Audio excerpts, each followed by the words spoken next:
Kembali bersama kami dalam IDX for Session Closing. Menteri BUMN berencana menggabungkan 3 perusahaan plat merah di bidang penerbangan, yaitu Garuda Indonesia, Citylink, dan Pelita Air. Rencana merger ini ditujukan untuk efisiensi serta sebagai upaya menurunkan biaya logistik.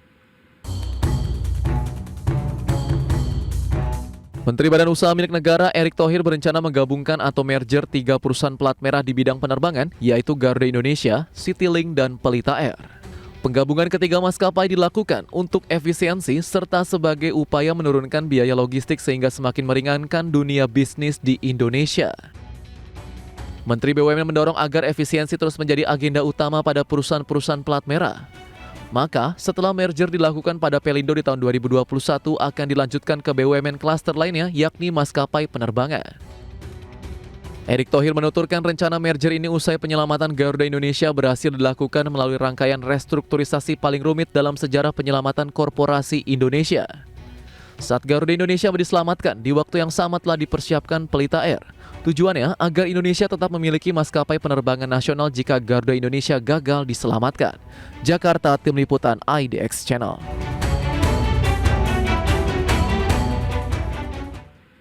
Ya, kali ini kita akan ulas soal wacana merger maskapai penerbangan nasional Indonesia, di mana Menteri BUMN menyebut rencana merger ini muncul usai penyelamatan Garuda Indonesia melalui rangkaian restrukturisasi. Saat Garuda Indonesia diperjuangkan, di waktu yang sama ternyata telah dipersiapkan Pelita Air, di mana tujuannya agar Indonesia tetap memiliki flag carrier nasional jika Garuda Indonesia gagal diselamatkan. Ya, sementara itu jika dilihat dari kacamata industri penerbangan nasional, ternyata Indonesia memang masih mencatatkan ketertinggalan jumlah pesawat komersial, di mana berdasarkan perhitungan Kementerian BUMN, Indonesia disebut masih kekurangan sekitar 200 pesawat. Perhitungan itu diperoleh dari perbandingan antara Amerika Serikat dan Indonesia. Kementerian BUMN menyebut di Amerika Serikat terdapat 7.200 pesawat yang melayani rute domestik, di mana terdapat 300 juta populasi dengan pendapatan per kapita mencapai $40.000 Amerika Serikat. Sementara di Indonesia hanya kita tahu ya jumlah penduduknya cukup besar, 280 juta penduduk dengan pendapatan per kapita $4.700 Amerika Serikat. Ini berarti Indonesia membutuhkan setidaknya 729 pesawat. Padahal sekarang Indonesia baru memiliki 550 pesawat. Maka untuk mengurangi ketertinggalan jumlah pesawat tersebut atau gap dari jumlah pesawat, Kementerian menyebutkan ada kemungkinan penggabungan ketiga maskapai BUMN yakni Pelita Air, Citylink, dan juga Garuda Indonesia seperti yang dilakukan pada BUMN pelabuhan yakni Pelindo yang sudah menggelar merger pada beberapa waktu lalu. Ya, terkait rencana merger maskapai penerbangan nasional, bagaimana sebenarnya realisasi kinerja Garuda Indonesia sejauh ini? Berikut kita simak informasinya. PT Garuda Indonesia Persero Tbk membukukan rugi bersih senilai 76,5 juta US dollar atau setara 1,15 triliun pada semester 1 2023. Perolehan rugi ini berbalik dari laba bersih senilai 3,76 miliar US dollar atau setara 56,84 triliun rupiah pada semester 1 2022. Rugi bersih disebabkan rugi sebelumnya pajak senilai 109,56 juta US dollar atau setara 1,65 triliun rupiah. Jika dilihat lebih rinci, pos tersebut karena adanya kerugian bersih selisih kurs senilai 22,47 juta US dollar. Tak hanya itu, beban keuangan Garuda Indonesia juga naik signifikan dari 209,87 juta dolar Amerika di semester 1 2022 menjadi 222,77 juta dolar Amerika di semester 1 2023. Meski demikian, maskapai penerbangan BUMN ini membukukan kenaikan pendapatan usaha sebesar 58,96% menjadi 1,39 miliar US dollar atau setara 21,1 triliun rupiah. Kenaikan pendapatan perseroan terjadi di seluruh bisnis, seperti di pos penerbangan berjadwal naik menjadi 1,1 miliar US dollar, pos lainnya naik menjadi 151,37 juta US dollar, dan penerbangan tidak berjadwal naik menjadi 142,45 juta US dollar. Berdasarkan geografis, pendapatan domestik dari Jakarta menyumbang pendapatan terbesar senilai 1,07 miliar US dollar. Lalu pendapatan domestik dari Surabaya tercatat senilai 111,22 juta US dollar, Makassar senilai 72,51 juta US dollar, dan Medan senilai 43,21 juta US dollar.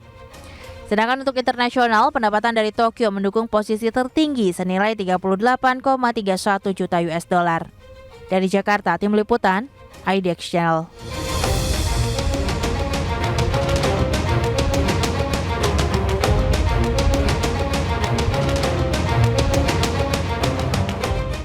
Ya, 3 maskapai penerbangan milik negara yaitu Garuda Indonesia, Citylink, dan Pelita Air direncanakan untuk digabung atau merger oleh pemerintah. Lantas apakah langkah ini bisa berpotensi menurunkan harga tiket pesawat? Kita coba gali terkait hal ini lebih dalam. Ya, seperti yang kita tahu, pemirsa, Garuda Indonesia sebagai maskapai full service memiliki harga tiket yang jauh di atas harga tiket Citylink dan Pelita Air yang merupakan maskapai berbiaya rendah atau low cost carrier. Pengamat penerbangan Alvin Lee mengatakan penggabungan 3 maskapai plat merah ini tidak dapat menurunkan harga tiket pesawat. Ketiga maskapai tersebut memiliki kelas pelayanan yang berbeda dengan besaran tarif dan target pasar yang berbeda pula. Selama ini Garuda Indonesia menyasar konsumen kalangan atas dengan layanan full service, sementara Citylink menyasar konsumen kalangan menengah dan juga Pelita Air menyasar konsumen kalangan menengah ke bawah. Oleh karena itu penentuan tarif tiket dinilai akan menjadi rancu lantaran ketentuan tarif batas atas untuk maskapai full service dengan LCC yang berbeda. Padahal ketentuan tarif batas atas dari pemerintah ini akan menentukan besaran harga tiket pesawat. Ya, selain itu dari sisi konsumen ini juga dinilai menjadi rancu dalam memilih kelas penerbangan jika ketiga maskapai ini digabungkan. Ya, itu adalah salah satu contoh dari sekian banyak hal yang tentunya menjadi pertimbangan dalam rencana merger ini. Sementara itu pemirsa, meskipun baru sekedar wacana, tampaknya pelaku pasar modal sudah menunjukkan respon yang terlihat dari pergerakan saham Garuda Indonesia akhir-akhir ini. Lantas seberapa prospek saham Garuda Indonesia di tengah isu merger ini? Berikut informasi selengkapnya. Terkait dengan isu merger PT Garuda Indonesia Persero Tbk dengan 2 maskapai penerbangan plat merah lainnya, yakni Citylink dan Pelita Air, terlihat respon ditunjukkan oleh para pelaku pasar modal. Pada penutupan perdagangan Rabu 24 Agustus 2023, harga saham Garuda Indonesia atau GIAA ditutup di level Rp80 per saham atau melonjak 9,59%. Dalam 3 bulan terakhir, harga saham GIAA terus menunjukkan pergerakan positif dengan mencatat kenaikan 26,98%.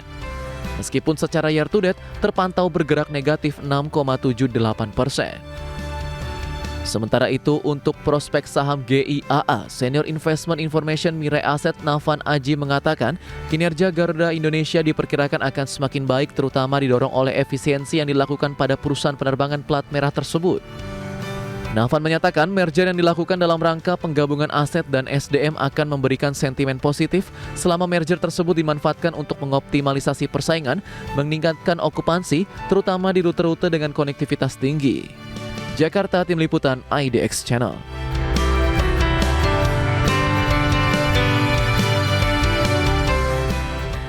Ya, masih seputar wacana merger maskapai penerbangan nasional Indonesia, di mana manajemen Garuda Indonesia pun akhirnya buka suara merespon rencana merger tersebut.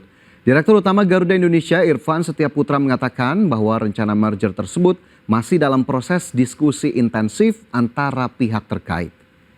Ya, Dirut Garuda Indonesia menyebut rencana pengembangan merger ini masih dalam tahap awal di mana Garuda Indonesia tengah mengeksplorasi secara mendalam atas berbagai peluang sinergi bisnis. Menurut manajemen Garuda, rencana aksi korporasi ini menjadi sinyal positif bagi upaya penguatan fundamental kinerja perusahaan, khususnya pasca restrukturisasi. Dirut Garuda Indonesia pun memastikan perkembangan dari proses merger ini akan terus disampaikan kepada publik. Sementara itu Pertamina juga buka suara soal wacana anak usahanya yakni Pelita Air Service akan digabungkan dengan Garuda Indonesia dan Citylink oleh Kementerian BUMN. Pertamina memastikan akan mengikuti keputusan pemerintah terkait rencana penggabungan Pelita Air dengan 2 maskapai BUMN lainnya. Ya, pemirsa, aksi merger maskapai penerbangan sejatinya bukanlah hal baru, di mana tercatat ada 5 aksi merger dan akuisisi maskapai global yang terbilang berhasil dan paling signifikan dalam sejarah industri penerbangan dunia. Di antaranya British Overseas Airways Corporation dan British European Airways. Kemudian dari Prancis ada Air France dan KLM. Kemudian kalau di Amerika Serikat pemirsa ada Delta Airlines dan juga Northwest, kemudian Continental dan United Airlines serta American Airlines dan juga US Airways. Jadi memang ini menjadi contoh-contoh bagaimana kemudian merger maskapai penerbangan di Indonesia yang sudah dilakukan terlebih dahulu di tahun-tahun sebelumnya di negara-negara lain. Dan kita pastikan, kita nantikan bagaimana kemudian akhirnya ataupun realisasi dari wacana ataupun rencana dari Kementerian BUMN ini. Apakah kemudian akan benar-benar terjadi atau masih membutuhkan waktu lebih? Karena kita tahu wacana merger ini sebelumnya memang sudah sempat didengar, namun sampai hari ini masih belum terlaksana. Kita nantikan bersama.